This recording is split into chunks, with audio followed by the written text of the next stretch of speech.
Good morning, I'm Sherman Patrick. I'm going to be moderating the input and the feedback that we received for the main event today. First, I want to thank Brian and Amazon, though, for coming out this morning to share with us what their plans are. I think it is really phenomenal that they are coming to this area. It represents a cultural shift. It represents an opportunity for the chamber and for businesses in Prince William County. And we look forward to working with them. I also want to thank the members of the chamber who have been contributing to the advocacy program for the chamber. Last December, we met and we talked about the legislative priorities for this past session, and those included, just to remind you, approval of the incentive package for Amazon and Micron. Both of those things occurred, and we heard a little bit about that just now. Continuing to improve our transportation network. This is something that we heard some good news about yesterday, but there's still a long ways to go, and there's a lot of work to be done there. Investing in our public schools and higher education, always a very important aspect to the chamber, because these are our future. This is our quality of life. It attracts good talent as employees, and they eventually become new talent and employees for us. And then, in addition, preserving our competitive business environment. And of course, that's obviously a very important aspect of what we're going to, what we are here to promote and advocate. So we're going to have our elected officials come up and speak to us, who represent us in the General Assembly. The ground rules are that we're going to give them 3 minutes for an opening statement. We'd like them to talk a lot about what the chamber is promoting and some of those advocacy positions that I just reviewed. And we know everybody wants to talk about the good news that was announced yesterday, so I'm not going to say what it is. I'll let them do that. And then we'll follow that with questions and answers after each one of them provide their opening statement. So I'd like to invite all of the senators and delegates to the front table, if you would please. Start making your way up.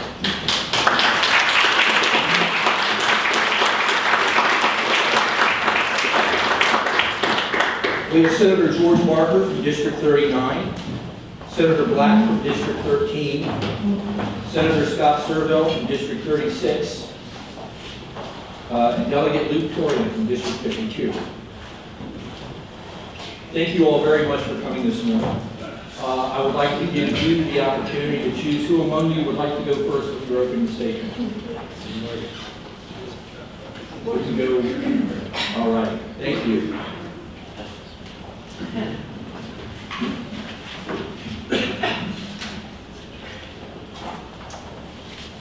Good morning, everybody. Good morning. We had our veto session yesterday. It's a one-day session every year to deal with all the vetoes the governor made and amendments he made to the budget and to other bills in process. We knew going into the session yesterday pretty much what the outcomes were going to be on virtually everything. There was not a whole lot of angst on things. We started at noon, which is our typical starting time. And I figured we'd be done by 4. About 9 o'clock at last night, we finally finished. But the last 2 hours of that, we're talking about 3 members of the state senate who are not running for re-election, one of whom is here today. So Dick Black not only worked all day yesterday and into the night, drove back home and made it down here this morning, even though he's not up for re-election this year. So thanks for making the effort to participate in this day. We had actually a extraordinarily successful session this year. There was a lot of things going on. You probably read about some of those things in the paper, I don't know. But we did a pretty good job of ignoring a lot of the media attention that was focused on people who are not members of the General Assembly, and got our job done. Just to touch on a couple of the highlights, and some of this is significant here. The Amazon thing was one of the major issues that we dealt with this year that I think is beneficial. Obviously, also there were things related to Micron. And those 2 projects are extraordinarily beneficial to the economy of Virginia. Virginia in 1790 was top state in the nation. We had the most population. We had 4 of the first 5 presidents went from Virginia. And we then spent about 150 years going downhill. Shortly before World War II, there were 100,000 people in Northern Virginia. We now have 2.5 million. We've had a phenomenal growth spurt, and it did extraordinarily well for 75 years, outpacing the national growth rate of both population and economy. We went from a relatively poor state to number 7, 6, and 7 in the nation, depending upon how you look at it in terms of economic standing. However, in October of 2013, sequestration hit, and we have been behind the national growth rate in terms of both population and economic development since then. What we are doing now is doing the types of things that will get us back to being a leader in economic growth. So I think we are actually in a very good position to be able to move forward. And as the individual from Amazon said, a growth of 50,000 jobs in Northern Virginia is fairly small compared to what we're getting, have been getting for decades. For every decade, we've been growing over 300,000 people in Northern Virginia. The last decade, between 2000 and 2010, we grew over 400,000. It's dropped off a little bit, and we were on pace to grow over 400,000 again until sequestration. So we are in a position to be able to move forward on a lot of things. There were a number of positive actions that we took this year that I think will help us continue to move in that direction. We provided significant tax relief to offset tax increases on your state income taxes that are driven by the changes that the federal government made in their December 17 tax reform bill, where they reduced federal taxes for many people, but changed things that would drive up state taxes. So we actually passed legislation that will provide a refund, a modest refund for everybody who has some tax liability this year. You'll get those checks, and you'll have to go ahead and pay the full taxes, which will include the increase. But in September or October, you'll get a check back, as long as you file your taxes by July 1. So get them by July 1, and you will get that refund check. We also made some major changes to the tax law, starting with this calendar year, 2019, that you'll see when you fill out your tax returns next year. We are increasing the standard deduction by 50%. We are removing the cap that the feds posed on deductions that you can take for state and local taxes, so that you won't be able to take more than $10,000 in deductions at the federal level with your taxes, but you will be able to on the Virginia taxes. So we're doing some things, and we also have a couple of business tax breaks that offset some things that the feds have taken away. So we, I think, are moving our economy forward in the right way. We've made a huge number of investments, and we can talk about some of those later. But my colleagues here might want to talk a little bit on things, so I'll leave a few of those things in time for them. I would, on a closing note here, note that there are 3 senators who woke up this morning and got here, but only 1 delegate. So.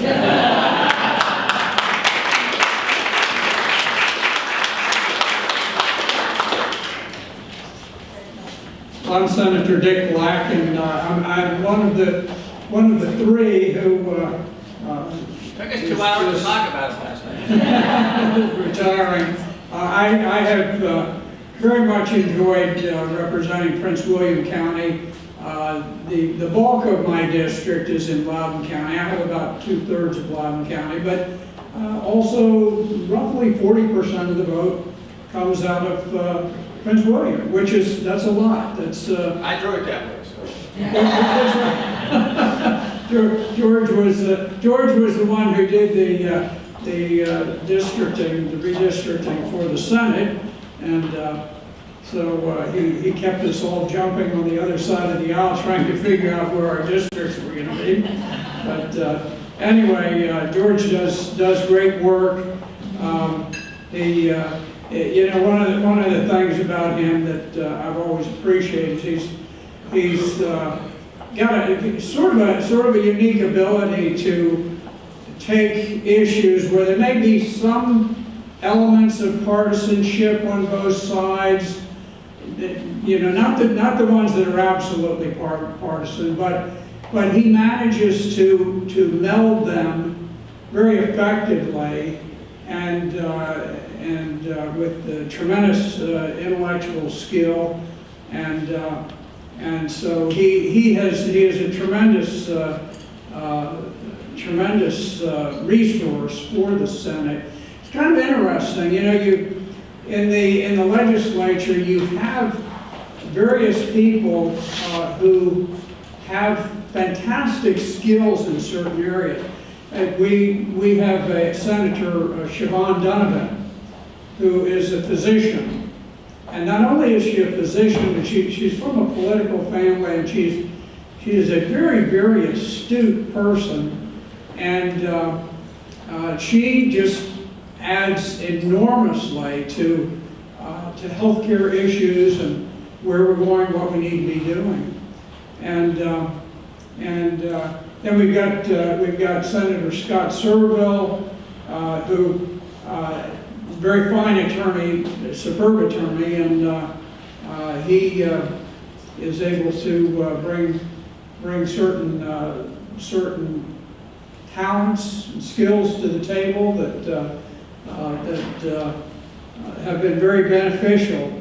And so I'm not sure what I bring to the table, but anyway, I do the best that I can. But I have always supported the business community, the business climate. We've got a bit of a balance in Prince William, just as we do in Loudoun County, where we've got rural areas that are very protective of what they do and how their lifestyle and so forth, both counties. And but at the same time, we have to have robust economies, and so there are certain things that we have to do. We've got to have good roads. We've got to have the ability to develop property. We've got to have housing. We've got a rapidly expanding population, and we've got to figure out just how do you handle that? What do you do with it? And when we talk about some of the legislation, I will go into a couple of the things that I've been working on. Now Luke, I have not worked too much with Luke at this point. Of course, they're on the other side of the Capitol, so you don't get quite as much experience. I didn't mean to omit you, Luke, but he probably knows about as much about me as I do about him. That's kind of the way that it is. I was on the House side for a number of years, and then I really spent a good time on both the House and the Senate side. But it's been 20 years since I was elected, and I figure I'm going to take a break. I made a resolution every 20 years I'm going to take a brief hiatus from whatever I'm doing and then move on from there. But in any event, I've very much been honored to represent you in Loudoun County or in Prince William County, and that's the reason I've drove an hour down here to be here. I'm determined that while we finished our legislative doings, and who knows, hopefully we won't be down in Richmond too much more, I intend to continue working and being receptive and listening to the problems that we have and coming up with solutions, literally until the day that I'm finished. And I was out of the House of Delegates for a couple of years, and people just kept calling me for constituent service, and I felt kind of a moral obligation after all the support I got, and I continued providing constituent service during those years, and so now I can be open about it, because some of the things I've also during this time, I have a bank of 3 telephones that sit by my bed, and sometimes somebody in the middle of the night will say, "I hate this. I'm gonna call my senator. I'm gonna really let him know," or "I really like this. He did something good." So, and they're a little bit shy. So what do? They get up at 3 o'clock in the morning and they make a call. And now I have never said this because I've always been terrified if I was ever public about it, then my world would come unglued. But when somebody calls at 3 in the morning, I answer the phone, typically, and I say, "Good morning, Senator Black speaking," and all of a sudden there's this dead silence. What is this? But often you learn a lot. You know, if somebody's really fired up about something, you listen to them. So anyway, so I appreciate all of the support that I've had from Prince William. It is a great county. It's growing in importance to the Commonwealth every year, and I hope that some of the things that I've been able to do in cooperation with some of your members will go on and will have a lasting impact. And I know I've worked very closely with Scott Klein on a very critical issue that I'll talk about later. But in any event, thank you so much for your support, and I will continue working for Prince William, both in office and out of office. Thank you.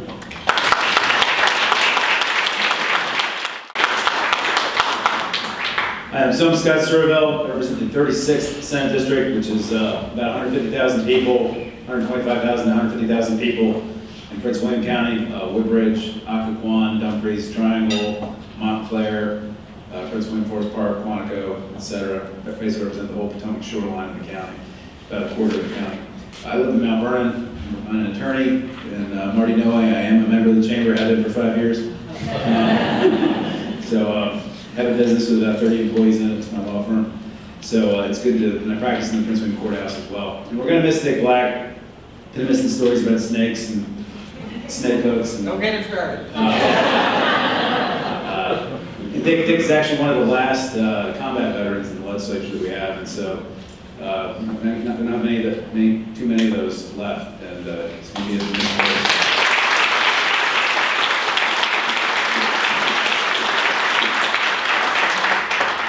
And unlike what you read in the paper, we are pretty good friends down there. We do get along. We do get a lot done. It's not quite as partisan as you might think that it is, but I'm going to miss serving with them. I'm just going to hit a couple of things really quickly we did. One of the things I think my constituents, the Eastern Prince William, are most happy about is fixing the Occoquan bottleneck. The governor has to deal with Transurban to get that done in a very short period of time. I think it's going to be done in 2.5 to 3 years using no taxpayer dollars. Transurban's going to pay for it all using the compensation event payment.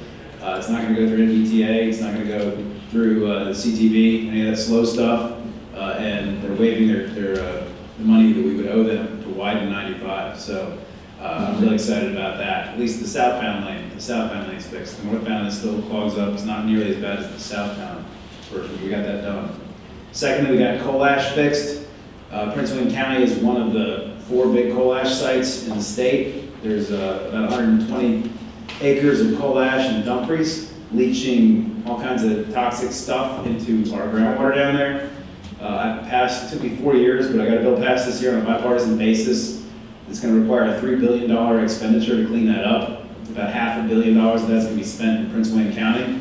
And that's going to create some jobs, it's going to create some business, it's going to clean up our environment down there in a responsible way. I think it's the first time Virginia has regulated an environmental problem more aggressively than EPA requirements ever in the history of our state. I think that's a good first step for our state to take. And it's not really going to cost that much. $3 billion, it might sound like a lot, but it's spread over 20 years, and it's a big problem you have to fix. And I was excited about that.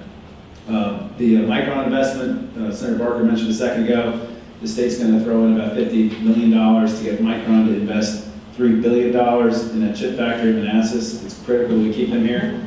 Most people don't realize, but microchips are actually Virginia's second largest export after coal, I think. So it's important that we keep that facility here and we keep those investments going. The Amazon deal, I was really excited about. I don't think the Amazon rep quite mentioned it very much, but I think Amazon's going to benefit all up and down the I-95 corridor. I think you're going to see a lot of Amazon employees taking VRE to work. And so I think you're going to see a lot of those jobs resulting in people living in Woodbridge, Occoquan, Dumfries, even all the way down to Fredericksburg, because of the access to transit that facility is going to have. And so I think it's important to remember that's a regional investment that's going to pay dividends to all of us, and not just Arlington and Alexandria. It's going to pay dividends the whole way down. So that's one of the reasons I was really excited to support it, because my Senate district basically runs from Huntington Metro Station all the way to Stafford. And so I'm right there in the spine. That whole VRE line is basically in my district. And consistent with that, I'd also like to get the blue line extended down to Potomac Mills.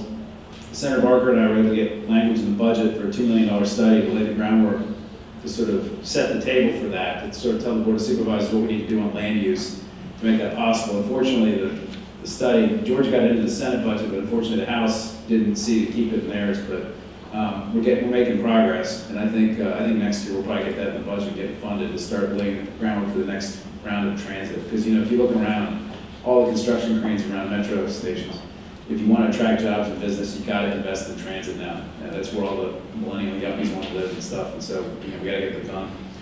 And then, I'm sure we're going to have some other questions, but we have made some major K-12 investments.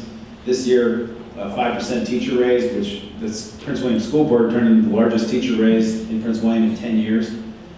We also invested about $12 million in school counselors, which was a big priority for Prince William County Public Schools. So we brought back a lot of K-12 money, which I think is going to pay big dividends here in Prince William County, which the state funds 50% of your school system here. Unlike Fairfax, where the state only funds 20%. So every dollar we get back at the state level really pays big dividends here in Prince William. So that's just a few of the highlights, and I look forward to your questions.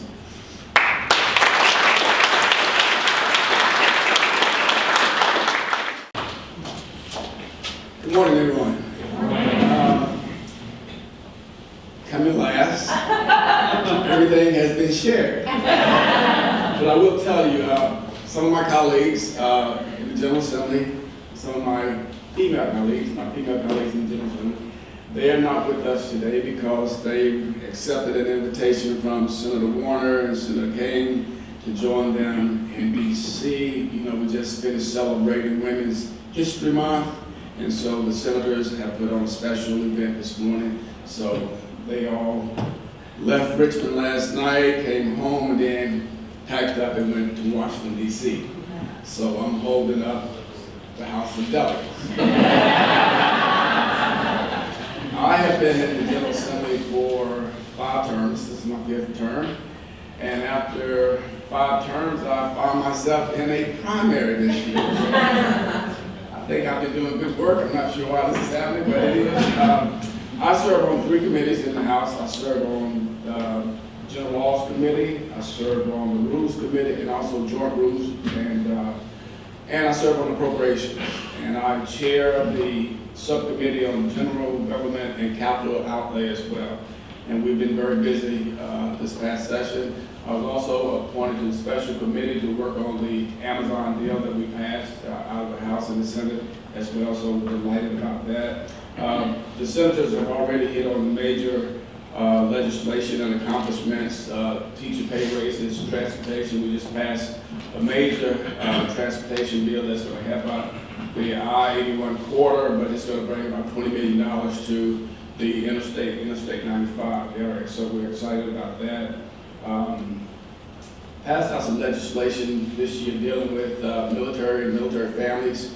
We had a provision in the legislation that allowed for military veterans, for spouses and dependents, military veterans who were 90% disabled through combat, their spouses and children were eligible for educational benefits. So we passed legislation that says if you were 90% disabled in service, whether it was in combat or not, your spouse and dependents are eligible for these educational benefits. So we're excited about getting that legislation passed. We also have a study for military veterans to see if retired military veterans can have their retirement income tax exempt. So we've got a study out for that, so we're excited about that. And the other things that these gentlemen have mentioned, educational, the pay raises for our teachers, also pre-K, making opportunities available for pre-K as well. And those are just a few things that we have worked on. Excited about being in the General Assembly. Got home pretty late last night, 11:15 from a long set. We got out a little bit earlier than the Senate because we are a little bit more efficient than they are time-wise, but it was an exciting session. Happy to be home, and thank you guys for having us this morning. Appreciate it.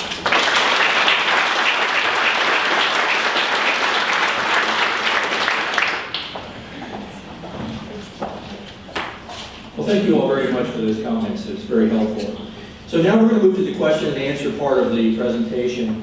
And what we want to do is we want to be sure that we stay focused on the topics that are about what we do. Another ground rule would be that we want to try to use the same 3-minute rule if we can. We don't want your question to take 5 minutes to ask, or then 15 minutes of discussion on the same topic, unless there are follow-up questions.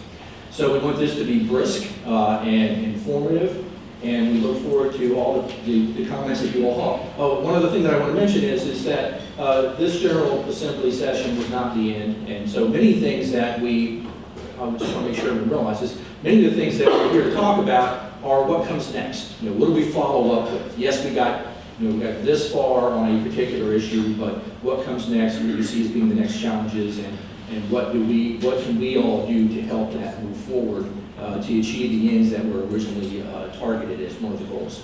So you all seem to play pretty well together. I'm going to try to take the microphone out of this and pass it down to you so you don't have to keep jumping up and down when you field questions. So Senator Barker, if you could hold that for me. Are there any questions? And if you want to direct it to a particular elected official, please be specific and we can get it. Otherwise, we'll let them field it as they feel like they want to respond. So any questions? Yes, sir. Good morning. Matt Guilfoyle. I'm the Associate Superintendent for Prince William County Schools. I just want on behalf of the schools say thank you for your bipartisan support this year for education. It's made a huge difference this year in our budget in Prince William County. It's going to make a huge difference for our teachers, and we just really appreciate all your support. My question really is just, as you look forward to next year, obviously we benefited from a lot of convergence of positive things with this year's budget. I'm just interested to hear from you all as you look forward to the next session. What do you believe will be the next steps that we can do to continue to support education? So thank you. Sure, I'll start off. I think there are 3 broad categories of funding issues that we're looking at. One is to finally address the issue of funding for support personnel. We provided significant funding for teachers over the last several years, but about 10 years ago, we capped the amount of funding for support personnel, which is part of the reason we ended up with not enough school counselors. And we had to address that separately this year. So I think that's probably near the top of the list of things that we will try to begin next year to, in effect, roll back that cap that we had so that we fully address the issues there. Because one of the things that we are consistently finding now is for students to do well in school and to be able to graduate and go on to productive lives, we have to address them with the situations that they have. And so whether it's some of the students who've had adverse childhood experiences, some of the students who have learning disabilities, et cetera, those types of things, we need to be able to address that in a comprehensive fashion that addresses not only the educational personnel in terms of the teachers, but also the support personnel that help provide the environment for them to move forward. Secondly, and that's addressed already, is pre-K. That is huge, and it's obviously huge here in Prince William County because Prince William uses very little of the pre-K funding. What we hope to do is be able to make that more universal. There was a study done that was reported at an annual 2-day summit we have every year of the members of the education committees in both the House and the Senate. I'm on the Education and Health Committee, and the Senate is Senator Black. And last year what we got was a study that showed that the children of lower socioeconomic status during a school year improve their performance just as much as the more affluent students. However, at the end of 12 years of education, they are behind. They're behind not because they did not do well in terms of learning additional things each year, but because they entered kindergarten behind.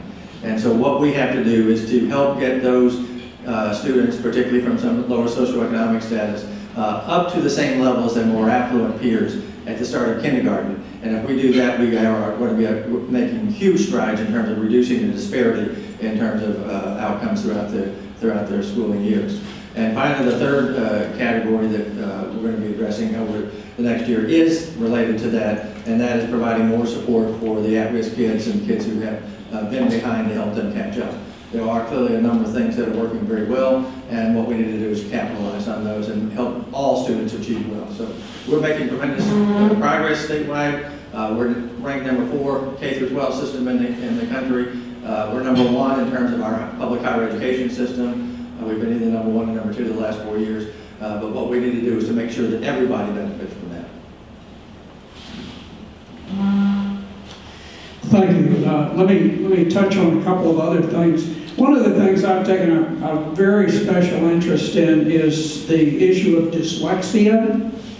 I think something like 1 in 5 children are affected by dyslexia, which is where you read something and your mind sort of transposes and jumbles up the letters and the words and so forth, making it very difficult to read. One of the interesting things about dyslexia is that the children who have it tend to be higher in intellect. I mean, they're above average in intellect. And so they have tremendous skills. And I wish I could mention the name. There is a man of immense wealth and influence and power in Northern Virginia who is totally dyslexic. Very little reading and writing, almost none. And yet very successful because he's extremely bright. He's smart. What we know about dyslexia is that if it is detected at a very early age, and it has to be quite early, that it actually can be remedied to a substantial degree. And so this is one of those things where we actually can have, we can really move the needle in terms of overall general education. And so I've enacted a couple of pieces of legislation. One, to have a dyslexia specialist in every school system, and we're going beyond that to see if we can change our reading testing so that it has a dyslexic portion, which only takes an extra couple of minutes to do. It's very quick. But it's very reliable and so forth. So we're working with the University of Virginia on that. And if we can do this, and this is going to take place over several years, but if we can do it, we can really, really move the needle in our overall reading ability. And I know there are people here who have dyslexic children and how frustrating it can be because they're smart as the dickens, but they can't read. And it makes them feel inferior and so forth. So that's one thing.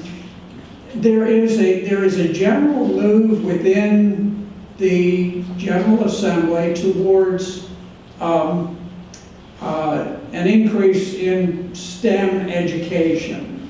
And I go beyond that. I mean, STEM, we think in terms of the engineering and the technical things, but in fact, a portion of this, I think, is also a focus on those children who don't intend to go to college. They don't want to go to college. They can't sit and stare at a blackboard for 8 hours a day. They want to get out, they want to be moving, they want to do things. And so there is a move towards training for work. And a very dear friend of mine, Bruce Romani, he has Falcon Heating and Air Conditioning. Some of you may know him or work with him. It's a big company, and they actually have set up their own school. They just put in a new headquarters, and it's 3 stories, and the 3rd story is all of these heating and air conditioning units where they can introduce defects or whatever and have people go in and train. And so they're going to have some classroom and then some on-the-job training. And I think that's a very good thing. I think it's very positive to give the full array of students the ability to do things that are going to benefit them. So those are a couple of things. I'll turn it over to Scott Surovell at this point. Thanks, Dick. So what I would say is we made good progress this year, but it's not nearly enough. We are still playing catch-up from 2009, if you can believe that. On an inflation-adjusted per-pupil basis, Virginia is still funding our schools beneath what we did in 2009. okay? So just to give you an idea about what that means in terms of numbers, Prince William County public schools spent $20 less, or $20 more per pupil last year than Manassas Park, City of Manassas Park, which is kind of surprising to me. About $11,200 per student. Fairfax County spends $15,000 per student. Arlington spends $19,000 per student to educate its kids. So Prince Williams is spending about 55, 60% per child to educate their children compared with Arlington. Okay, and that causes teachers to jump from Stafford to Prince William, Prince William to Fairfax, Fairfax to Arlington, or Fairfax to Montgomery or PG. So our expenditures are not nearly what they should be, and I think that hurts the schools. We also have a big problem with school trailers, especially in Prince William, Eastern Prince William. Board of Supervisors is starting to take steps to do that, but we obviously need more state support in order to give them the money to support staff so they can free up money to build things, because the state does not build facilities for schools. That's not our responsibility, has never been. So more money, I think, is still really needed for our school system. There's also other services that schools need, including Prince William. For example, Arlington, Alexandria, Fairfax now provide digital devices to every single student. Prince William County doesn't do it, didn't even talking about it yet. And I don't know how a kid is supposed to be able to be ready for the real world, be able to work in your jobs if they don't have digital skills. And there's a lot of kids in this county that don't have computing skills, they don't have devices at home, they don't have broadband. And we need to start making those investments all the way down for broadband deployment digital devices. And so there's some things like that we need to do in terms of education in the future to get our kids ready for to be a 21st century workforce. And so we're making progress, but I still think we have a long way to go. I'm not sure of the loop. I think the area that I will continue to focus on is ensure that the Commonwealth remains competitive. Our neighbors to the south, North Carolina, our neighbors to the north, Maryland, are great competitors from an economic development standpoint, and the areas of interest that we should focus on is continue to improve our education, continue to provide teacher pay raises, because the areas are very competitive, and then also, as Scott has already indicated, so that the localities can free up resources to have the brick and mortar that they need as well. So going into the next session, my area of interest will continue to be ensuring that we remain competitive by paying our teachers competitive salaries. One of the things that we noticed through the course of this past session, and teachers and educators move from area to area based upon income. If you go out in Southwest, Southwest is one of those areas that are in dire need of resources. They can't keep teachers there because everyone wants to go where they're going to get paid. We compete here in Prince William County. We compete with Alexandria, Arlington, and Fairfax. So we have to ensure that we keep quality educators here in Prince William County. That's going to be my focus in 2020. Okay. Any additional questions? Yes, sir. Good morning, Mr. Delegate. Thank you very much for being here. My name is Muir. I'm a local business owner here at Prince William County and a member of the chamber. I have a few questions. Education is my passion, because I believe if we want to be at the very nation, we need to stay at the cusp of that education. When we look at it from the budget perspective, if any change in the budget happens, the first thing that gets cut is education. Yet we're here talking about education and how we want to improve it. What are the basically kind of future goals looking at preserving that education, that in any case, whatever the thing is, as a nation that wants to lead, we need to have an educated population that can lead, not just the workers, but also the leaders.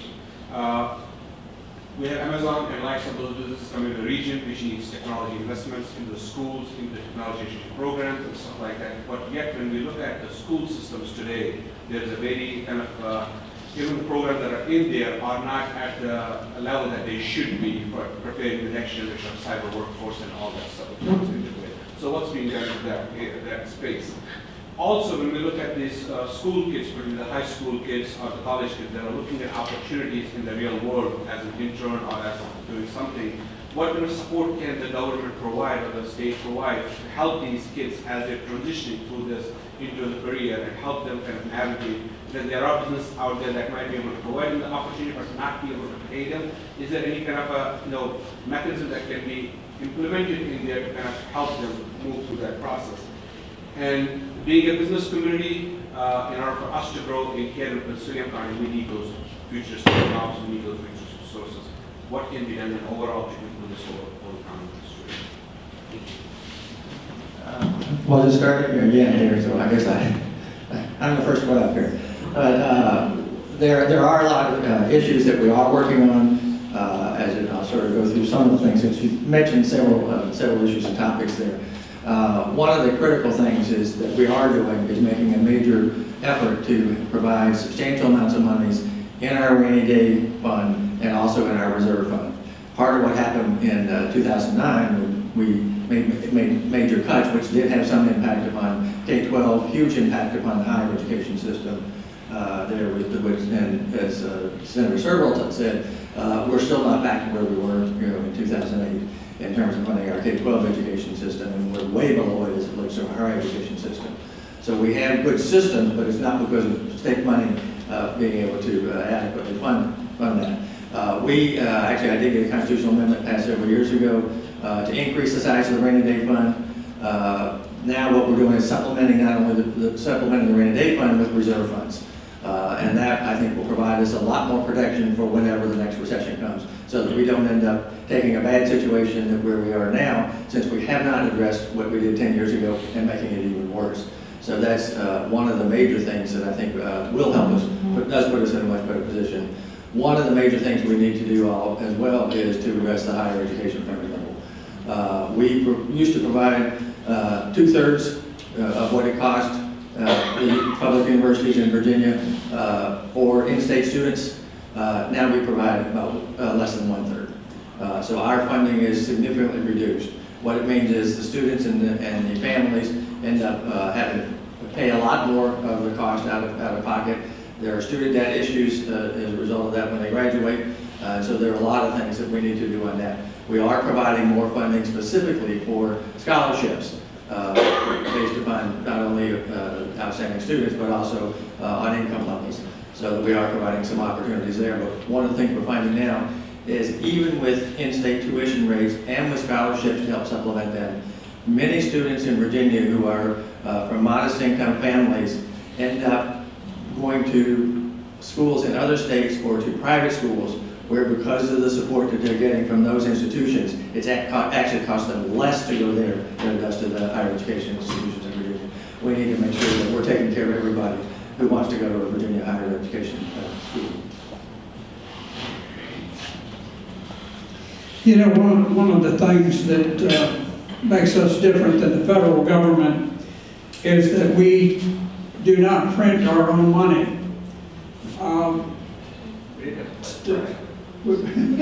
I'm sure we've had people who have tried. But in any event, we have to balance the budget.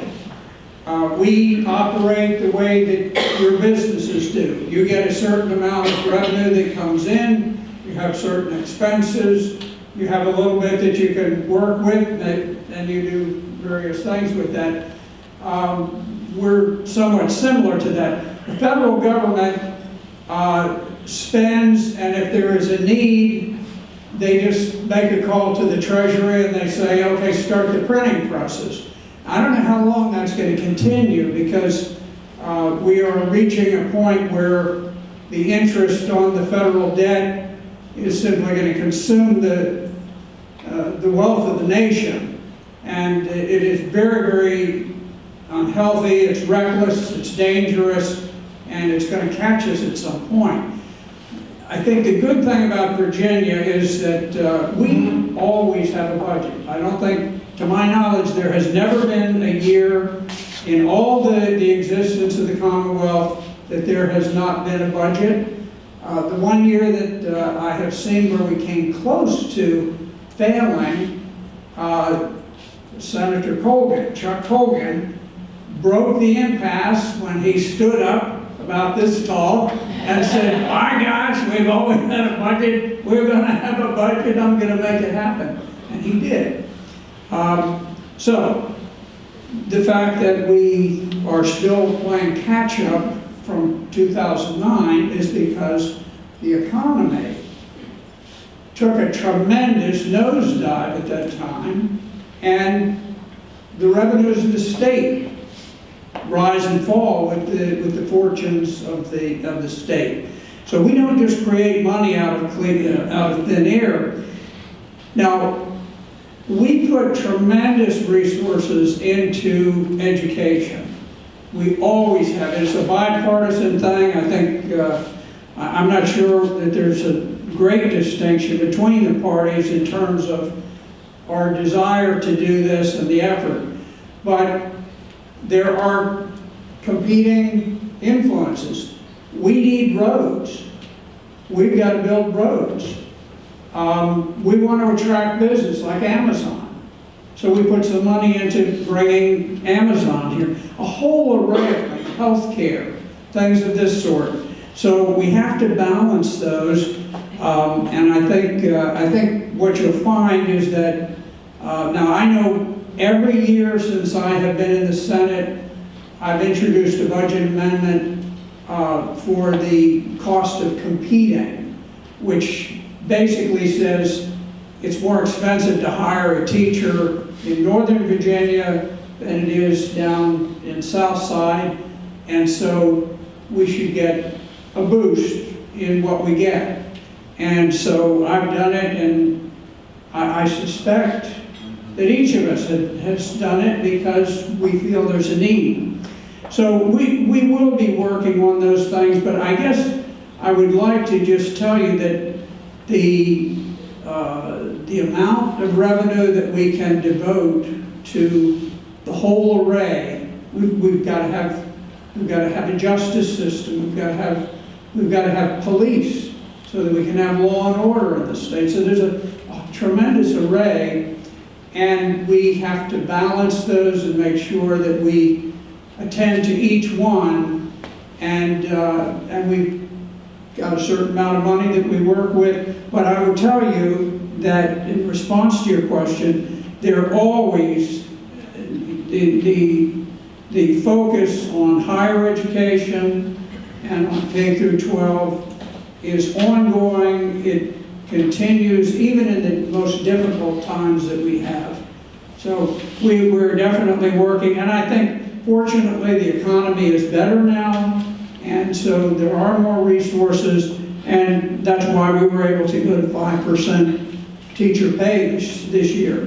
I mean, that's a big increase, and but it's a catch-up, and there are other areas of employment in the state government that have not caught up in a similar fashion, and so we'll see if we have the money. We're gonna try to get them up to speed also. Okay, great response. Unless you really have a burning issue to respond to there, we spent a lot of time on education. Very, very important topic. I'm glad that we had a discussion. I learned a lot from the comments. But I want to be sure to get to some of the other priorities, the other 4 priorities that we mentioned. So what I want to do is to get some other questions in. This gentleman here, Stuart Young, and then Jason, and I didn't see any other hands, but we'll go with those 2. We are running short on time, so Mr. Young? I'm Stuart Young with Stanley Martin Homes. Senator Surovell, I appreciate your comments about funding transit and where the millennials live. I would point out that millennials won't want to live in those urban areas forever. Eventually they do have families, they do move out further out, and we do need transportation out there.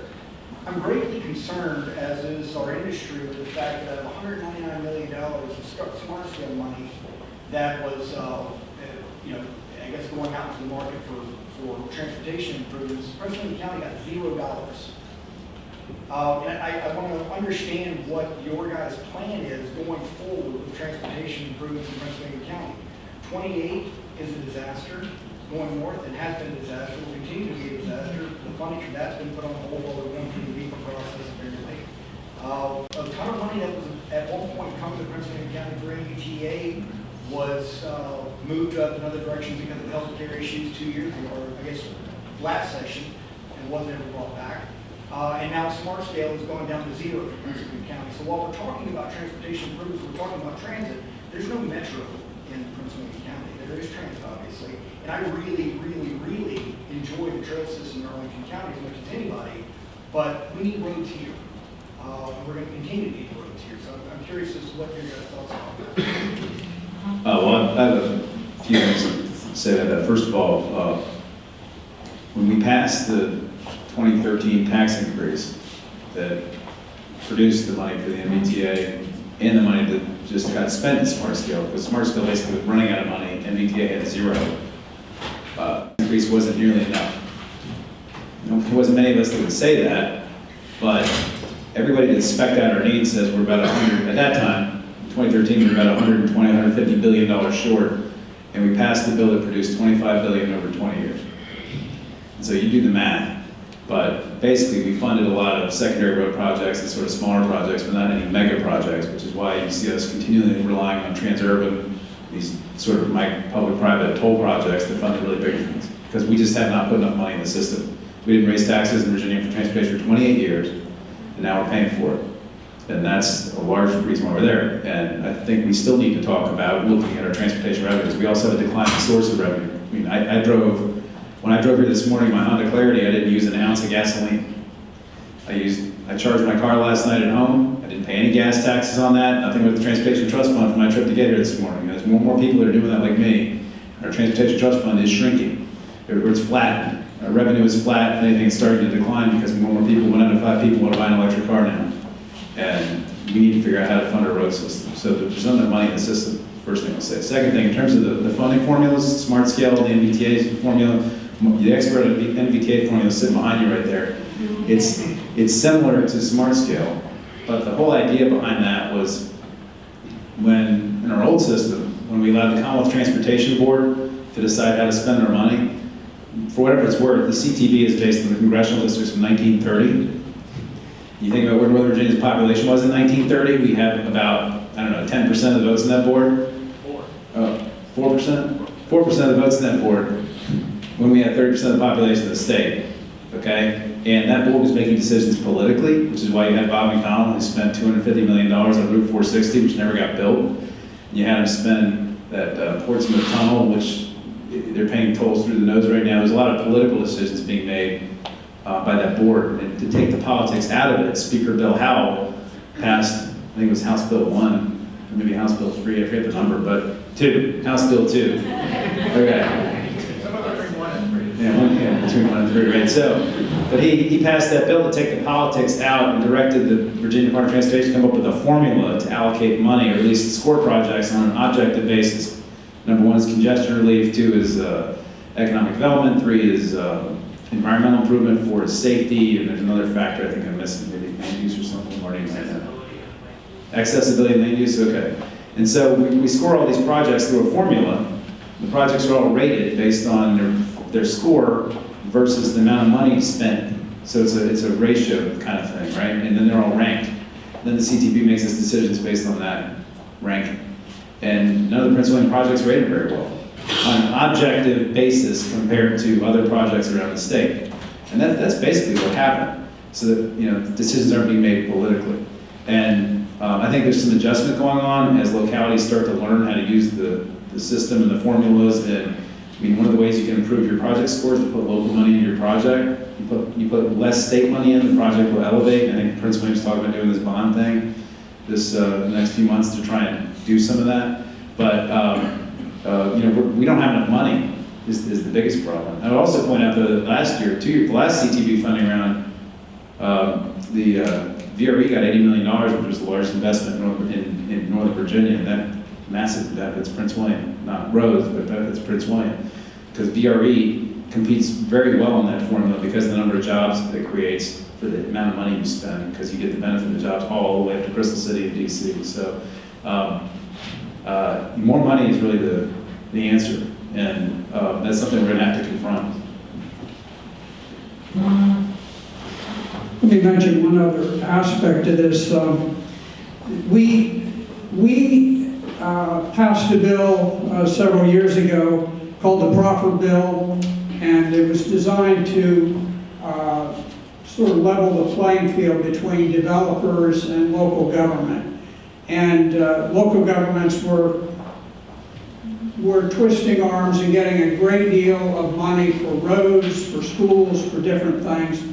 And unfortunately, the bill went too far, and it essentially froze up, it locked up the system. There were no rezonings taking place, and since there were no rezonings, we were not getting the proffers for the schools, the proffers for the roads, and things of the sort. And Scott Klein was a major player in breaking this thing loose, and I also, I just got to be under my bonnet on it, because I introduced a bill. I said, let's do a study. We know something is wrong because we're not doing any rezonings in Prince William County, and the bill died. It was just a bill for a study to look and see if there were unintended consequences. And yet I was hearing from all of these developers, hey, we got a big problem. So there was a meeting of Northern Virginia Building Association, and I thought, I'm going to question these guys. What is going on that the industry is not supporting this? And I went and I talked to everybody at the whole event, and by gosh, everybody, well, I won't say everybody, but 3/4 of them were really, really concerned. And so we did a great deal of work. Even though the legislation had died last session, I made such a stir about it that something happened I've never seen before. And we conducted a full committee hearing after the session to consider bills that had not passed. And it was a day-long hearing, and as a result of it, the final thing was, we're going to fix this in the next session, one way or the other. And so we got in, and the Northern Virginia Building Association and other stakeholders worked with local governments. We came up with major changes. Nobody knows precisely whether we hit the bullseye, but we had gotten to the point where the supervisors could not speak to a developer without risk of litigation. We've actually had that happen here in Prince William County. And so I think we have hit a sweet spot. There's differences of opinion, but if we get the rezonings going and get the industry functioning normally again, I think we'll see some of the resources that will come back into the roads, back into the schools, and the other things that we need. And I think that will be very helpful to us. All right, we have run up against a hard stop in terms of time, actually a little bit past it.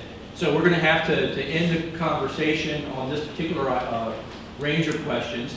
I do want to let you all know that Smart Scale had some very radical changes to the formulas that were to objectively take the politics out of funding.